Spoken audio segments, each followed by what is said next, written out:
Beyond God-fearing. Black women, faith and the power of unconditional love. Challenging traditional narratives and embracing a new spiritual paradigm. What does God-fearing really mean? At face value, God-fearing is often used to express respect, reverence, or devotion to God. For many, it reflects a moral compass, a way of saying, I live my life with God in mind. But fear and reverence are two vastly different things. Fear implies a sense of threat, punishment, or danger. Reverence, on the other hand, implies love, honor, and trust. When someone says they're God-fearing, are they leaning on love or fear? Fear presupposes separation. Fear inherently implies duality, a self here and a threat out there. If God is infinite, unconditionally loving, and the essence of all that is, where would fear come from?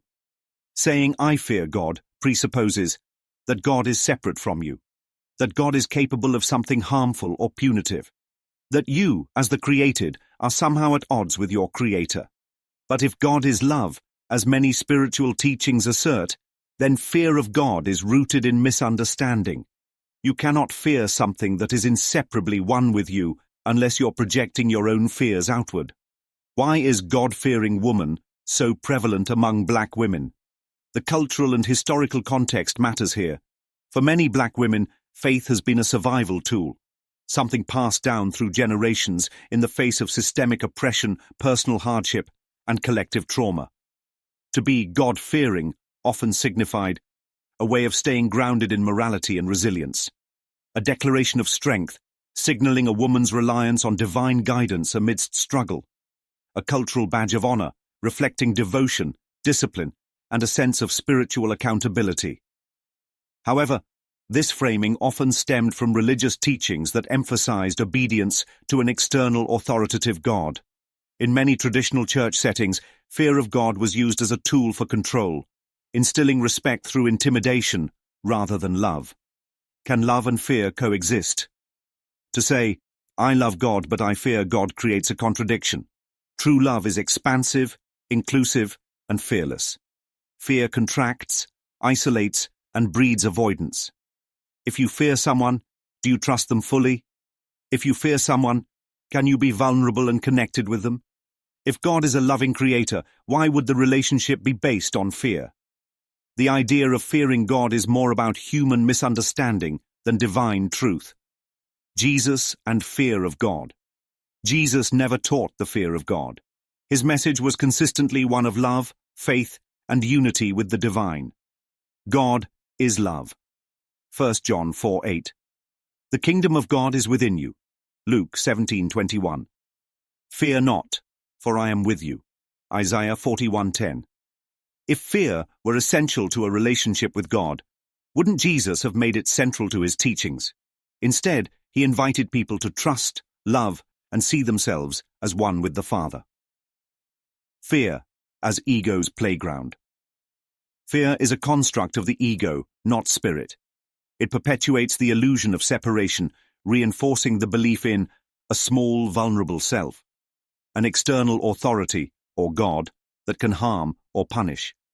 If all that exists is love, then fear must be something we've made up. Fear cannot exist in the presence of true creation. It is a projection of the ego's need for control and self-preservation. What are they really afraid of?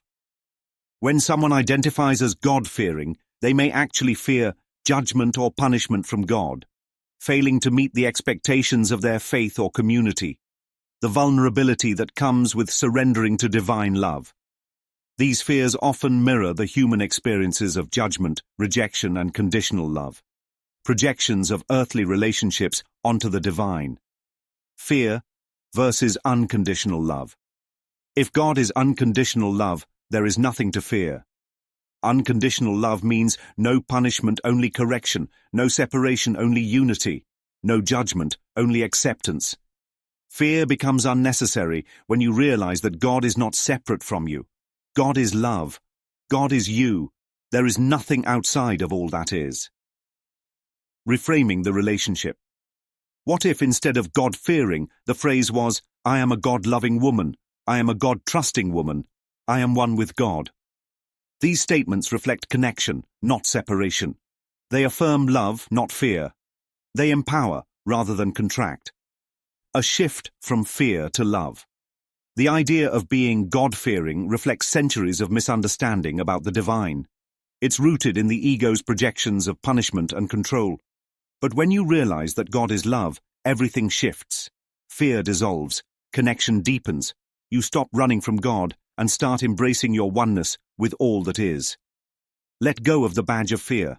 It's time to claim the truth of love. Fear has no place in a relationship with the infinite. What's left when fear is gone? Only God. Only love.